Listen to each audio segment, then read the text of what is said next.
जय हिंद दोस्तों इस वीडियो में आपको बताने वाला हूं southern railway paramedical staff latest भर्ती 2020 के बारे में, जो कि रिसेंटली जारी की गई है और जिसमें कि ऑल इंडिया से कैंडिडेट आवेदन कर पाएंगे। तो आप इस वीडियो को देखते रहिए, मैं आपको इसके बारे में पूरी जानकारी देने वाला हूं, जिससे कि आप इसके एलिजिबिलिटी क्राइटेरिया के बारे में संपूर्ण जानकारी तो जानोगे ही, साथ ही फॉर्म फिलअप कैसे करना है ये जानकारी भी आपको इसी वीडियो के अंदर मिल जाएगी। इसलिए आप इस वीडियो को बिना स्किप किए पूरा जरूर देखें। तो यहाँ पर सबसे पहले मैं आपको थोड़ा शॉर्ट में बताता हूँ, फिर मैं आपको प्रत्येक जानकारी इसके ऑफिशियल नोटिफिकेशन से कंफर्म कराऊंगा।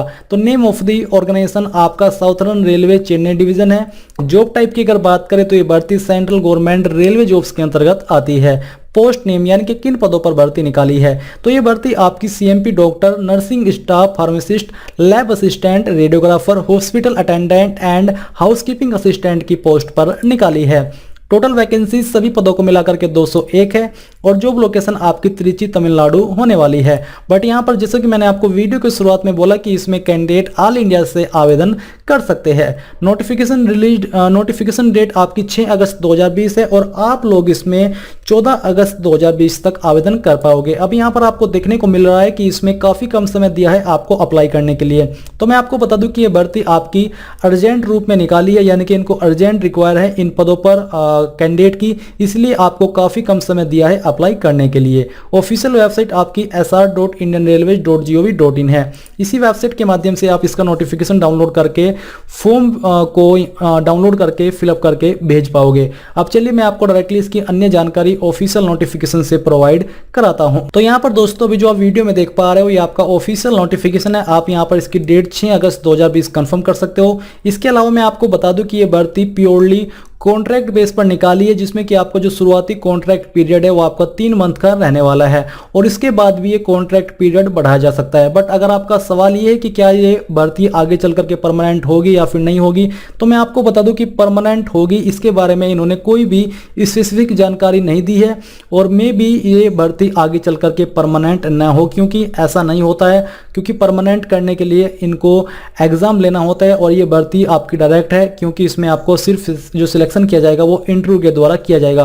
बट फिर भी अगर आप कुछ टाइम के लिए प्रैक्टिस करना चाहते हैं और अर्निंग करना चाहते हैं तो आपके लिए ये एक बेस्ट जॉब हो सकती है। इसके अलावा यहाँ पर अगर पोस्ट वाइज डिटेल्स के बारे में बात करें तो आप देख लीजिए, जो आपकी फर्स्ट पोस्ट है ये आपकी कॉन्ट्रैक्ट मेडिकल प्रैक्टिशनर की, इसमें अलग अलग स्पेशलिस्ट के पद निकाले हैं।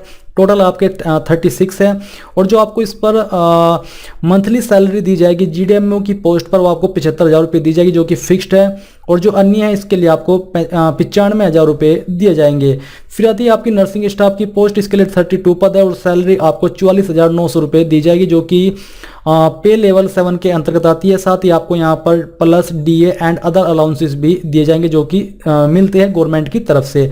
फार्मासिस्ट के लिए 10 पद है, इस पर आपको 29,200 रुपये सैलरी दी जाएगी। लैब असिस्टेंट के लिए यहाँ पर आपके 10 पद है, इसके लिए आपको भी सेम सैलरी दी जाएगी, सेम नहीं बल्कि यहाँ पर 21,700 रुपये आपको दी जाएगी।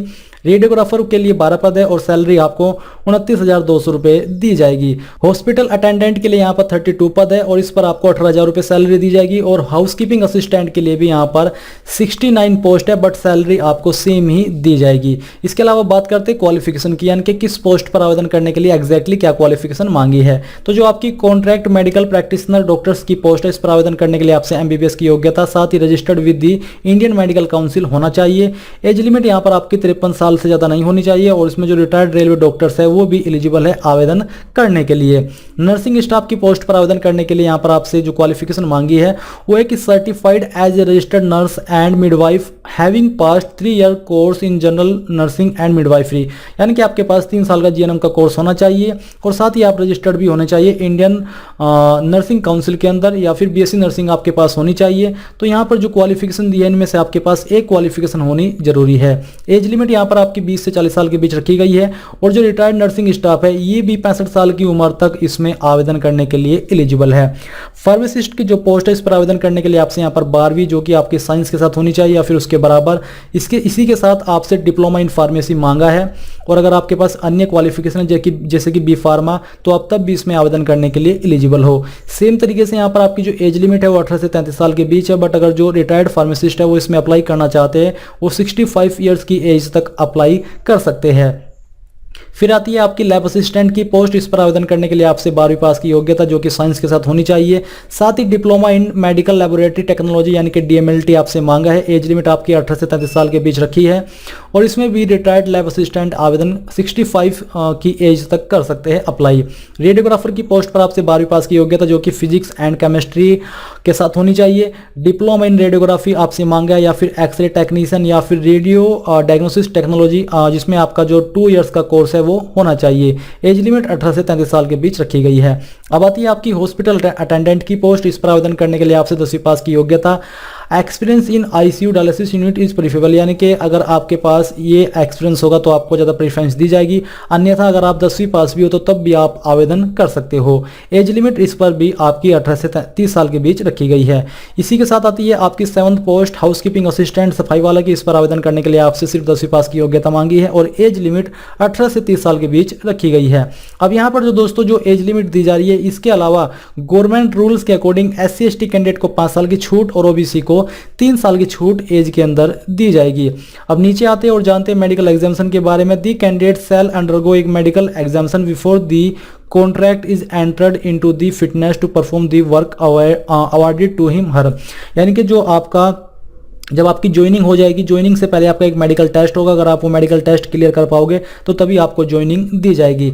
सिलेक्शन जो आपका किया जाएगा, interview will be conducted for selection of suitable candidates for CMP doctors and paramedical staff via online, यानी कि जो आपका सिलेक्शन होगा वो इंटरव्यू के द्वारा किया जाएगा और ये जो आपका इंटरव्यू होगा ये आपका ऑनलाइन माध्यम से होगा। और जब आप फॉर्म को फिलअप कर दोगे तो जो इनको लगता है कि सुटेबल है इस पोस्ट के लिए उनको कॉन्टैक्ट किया जाएगा और आपको बताया जाएगा कि किस वे में आपसे ये ऑनलाइन इंटरव्यू लिया जा रहा है।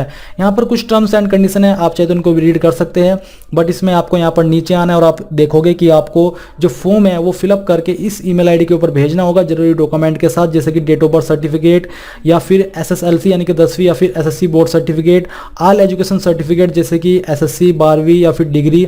इसी के अलावा अगर आप वर्किंग कर रहे हो, अभी कोई वर्क कर रहे हो, तो वहाँ से आपको NOC यानी कि नॉन ऑब्जेक्शन सर्टिफिकेट लेना होगा और इसी फॉर्म के साथ अटैच करना होगा। और जो अन्य जरूरी डॉक्यूमेंट है वो भी आप यहाँ पर देख सकते हो। तो बेसिकली ये कि जो भी डॉक्यूमेंट्स आपके ऊपर लागू होते हैं आपकी जानकारी भरे के अनुसार, तो वो डॉक्यूमेंट्स आपको इस फॉर्म के साथ अटैच करके भेजने होंगे। अब नीचे आते हैं और आप यहाँ पर देख लीजिए, इसी में आपको एप्लीकेशन फॉर्म दिया जा रहा है जो कि सिंपल वे में आपको भरना है। ये आपको प्रिंट कर लेना है और प्रिंट करने के बाद आपको हैंड राइटिंग से इसको भरना होगा। यहाँ पर आपको अपना लेटेस्ट पासपोर्ट साइज फोटो चिपकाना है जो कि सेल्फ अटेस्टेड करना है। इसी के साथ यहाँ पर आपको नेम इन ब्लॉक लेटर्स यानी कि आपको अपना पूरा नाम 10वीं की मार्कशीट के अनुसार अंग्रेजी के बड़े अक्षर के अंदर यहाँ पर लिखना है। आपको अगर आपकी शादी हो चुकी है तो आपको अपने पति का नाम देना है, नहीं तो आपको अपने पिताजी का नाम यहाँ पर लिख देना है। पोस्टल एड्रेस, अब यहाँ पर दोस्तों आपका जो भी डाक पता है वो आपको लिखना होगा।